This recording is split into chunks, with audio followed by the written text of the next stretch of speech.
നമസ്കാരം. ചാനലിലേക്ക് വീണ്ടും സ്വാഗതം. ഇന്റർമീഡിയറി എന്നൊരു കൺസെപ്റ്റ് അതിനെ കുറിച്ചാണ് ഇന്ന് പറയുന്നത്. അത് ഗോഡ് ഫാദർ എന്ന സിനിമയിൽ അതെങ്ങനെ അപ്ലൈ ചെയ്യുന്നു എന്നുള്ളത്. ഈ ഇന്റർമീഡിയറി അത് മലയാളത്തിലാക്കുമ്പം ഇടനിലക്കാരൻ എന്ന് പറയാൻ ദാറ്റ് ഡസന്റ് സൗണ്ട് റൈറ്റ്. ഈ ഇന്റർമീഡിയറി എന്ന വാക്കാണ് ഞാൻ ഇവിടെ ഉപയോഗിക്കുന്നത്. അർത്ഥം ഇടനിലക്കാരൻ എന്നത് തന്നെ. ഈ ഗ്രാൻഡ് നറേറ്റീവുകളൊക്കെ കോമൺ ആയിട്ടുള്ള ഒന്നാണ്. പ്രധാന കഥാപാത്രം ഒരു ഇന്റർമീഡിയറി ആയിരിക്കും. അപ്പൊ അത് മതങ്ങളെ എടുത്തു നോക്കാം. മോസസും ജീസസും ശ്രീബുദ്ധനും ഒക്കെ അവരവരുടെ കാലഘട്ടത്തിൽ ഓരോ ഇന്റർമീഡിയറി ആയിരുന്നു. മോസസ് ഇസ്രായേൽ ജനത്തിനും ദൈവത്തിനും ഇടയിലുള്ള ഇന്റർമീഡിയറിയാണ്. യേശുക്രിസ്തു എന്നത് ദൈവത്തിനും മറ്റു മനുഷ്യർക്കും ഇടയിലുള്ള ഇന്റർമീഡിയറിയാണ്. ശ്രീബുദ്ധൻ രാജാധികാരത്തിനും കൊട്ടാരത്തിനും തെരുവിലെ സാധാരണക്കാരനും ഇടയിലുള്ള ഇന്റർമീഡിയറിയാണ്. ഇത് രണ്ട് ലോകവുമായിട്ടും ശ്രീബുദ്ധൻ പരിചയപ്പെടുന്നുണ്ട്. അതേപോലെ മഹാഭാരതത്തിലെ ശ്രീകൃഷ്ണൻ ഒരു ഇന്റർമീഡിയറിയാണ്, ലിറ്റററി ഇന്റർമീഡിയറി തന്നെയാണ്. അപ്പം ഇതുപോലെ ഗ്രാൻഡ് നറേറ്റീവുകളിലൊക്കെ ഉള്ളൊരു ഒരു പ്രത്യേകതയാണിത്. ഇത് ഗോഡ് ഫാദറിലെ മൈക്കൽ എന്ന കഥാപാത്രം എങ്ങനെ ഒരു ഇന്റർമീഡിയറി ആണെന്നാണ് പറയുന്നത്. അത് ഈ ഗോഡ് ഫാദർ സെറ്റ് ചെയ്തിരിക്കുന്നത് ഇറ്റാലിയൻ അമേരിക്കൻ ഡയാസ്പൊറ ആ ഒരു പോപ്പുലേഷന്റെ ഇടയിലാണ്. അവരുടെ വീറ്റോ കോർലിയോണി, അതായത് അച്ഛൻ കഥാപാത്രം, ഗോഡ് ഫാദർ കഥാപാത്രം, അവര് ഇറ്റലിയിൽ നിന്ന് ഇമിഗ്രേറ്റ് ചെയ്തു വന്ന ആൾക്കാരാണ്. അവർക്ക് അമേരിക്കക്കാരാകുന്നത് എങ്ങനെയെന്നുള്ളതിനെ കുറിച്ച് ഒരു വിഷനുണ്ട്. ഈ ഇറ്റാലിയൻസ് പൊതുവെ കാത്തലിക്സ് ആണ്. അതേസമയം അമേരിക്കയിലെ മജോറിറ്റി, അത് ഈ അധികാരം കൈകാര്യം ചെയ്യുന്ന അധികാരികളായ മനുഷ്യര് അവര് പ്രൊട്ടസ്റ്റന്റുകാരാണ്. അപ്പോൾ അമേരിക്കൻ ആകുക എന്നതിനർത്ഥം ഈ അധികാരം കയ്യിലെടുക്കുക, അതിന്റെ ഭാഗമായിട്ട് പ്രൊട്ടസ്റ്റന്റ് ആവുക എന്നുള്ളൊരിതാണ്. അതുകൊണ്ട് തന്നെ ഈ കൊർലിയോണി മക്കൾക്ക് പേരിടുമ്പം 3 പേരുണ്ട്. ഫ്രെഡോ, സാന്റീനി, പിന്നെ Michael.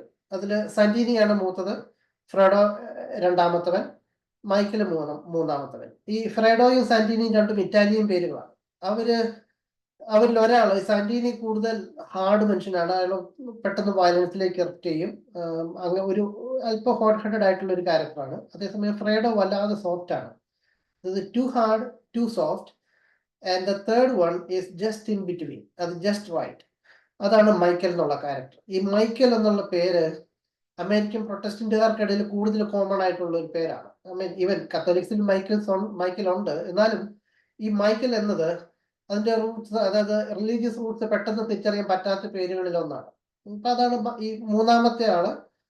He is suppose to be the intermediary between their Italian culture and the American, the class occupying the power.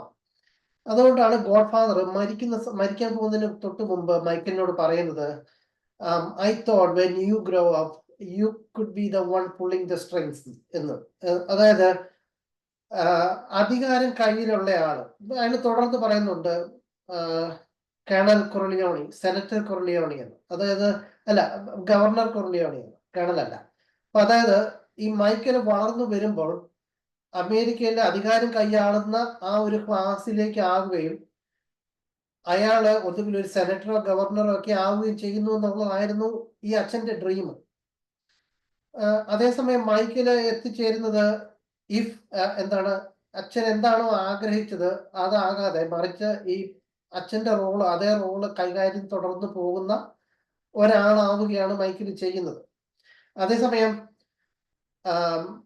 മൈക്കലിനെ സംബന്ധിച്ച് വീറ്റോ കോർലിയോണിന്റെ പ്ലാനിൽ ഉണ്ടായിരുന്ന ഒന്നായിരുന്നു മൈക്കൽ ഒരു പ്രൊട്ടസ്റ്റന്റ് പെൺകുട്ടിയെ കല്യാണം കഴിക്കണം എന്നുള്ളത്.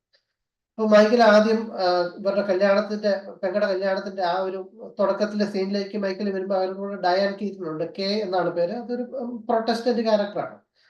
അപ്പം he was about to marry, അവരൊരു റിലേഷൻഷിപ്പോ അഫെയറോ ഒക്കെ ഉണ്ടായി വരുവാണ്. ബിക്കോസ് ഹി നോസ്, അതായത് Michael knows what his father wants. അപ്പൊ അതിന്റെ ഭാഗമായിട്ടാണ് ഈ പ്രൊട്ടസ്റ്റന്റുകാരിനെ ഡേറ്റ് ചെയ്യുന്നതും ഒക്കെ. അപ്പൊ അത് കഴിഞ്ഞിട്ട് ഇതുപോലെ ഗോഡ് ഫാദറിന്റെ രണ്ടുപേരെ ഒരു ഓപ്പോസിറ്റ് മാഫിയ ഫാമിലിയിലുള്ള ഗാങ് ഗോഡ് ഫാദറിനെ കൊല്ലാൻ ശ്രമിക്കും. വെടികൊണ്ട് ഗോഡ് ഫാദർ ആശുപത്രിയിലാവും. അപ്പൊ ഇതിന്റെ റിവെഞ്ച് പ്ലാൻ ചെയ്യുന്ന സമയത്ത്, ഇത് കണ്ടിട്ടുള്ളവർക്കറിയാം, ഒരു റെസ്റ്റോറന്റിൽ ഇവര് മീറ്റ് ചെയ്യാൻ വേണ്ടി വിളിക്കും, സംസാരിക്കാൻ വേണ്ടി വിളിക്കും. എന്നിട്ട് മൈക്കിൾ അങ്ങോട്ട് ചെല്ലും. അപ്പൊ ഇതിന്റെ പ്ലാനിങ്ങിന്റെ സമയത്ത് പറയുന്നുണ്ട് സന്റീനിക്ക് ഇവരെ പോയി കൊല്ലാൻ പറ്റില്ല, ഫ്രീഡോയ്ക്കും പോകാൻ പറ്റില്ല. കാരണം ഇവർ ആ മൂത്ത ചേട്ടന്മാർ രണ്ട് ഇറ്റാലിയൻ ഐഡന്റിറ്റി ഉള്ള ആളുകളാണ്. അത് അവരിൽ ആരെങ്കിലും ആണ് ചെല്ലുന്നതെങ്കിൽ അവർ ചിലപ്പം തിരിച്ചു വരില്ല. കാരണം അവർ ഓപ്പോസിറ്റ് പ്ലാൻ ചെയ്തിട്ട് അവർ വിശ്വസിക്കില്ല പരസ്പരം. അതേസമയം മൈക്കിളിന് ഈ ഇറ്റാലിയൻ ഐഡന്റിറ്റി ഇല്ല. ഇവൻ he's from the same family. ഇവൻ മൂന്നാമനാണ്. His kind of an outsider. അവൻ കോളേജിലൊക്കെ പഠിക്കുന്ന ആളാണ്. അപ്പൊ അങ്ങനെ he's kind of outsider to the family. ഇവൻ ഫാമിലിയിലെ മെമ്പർ ആണെങ്കിൽ പോലും.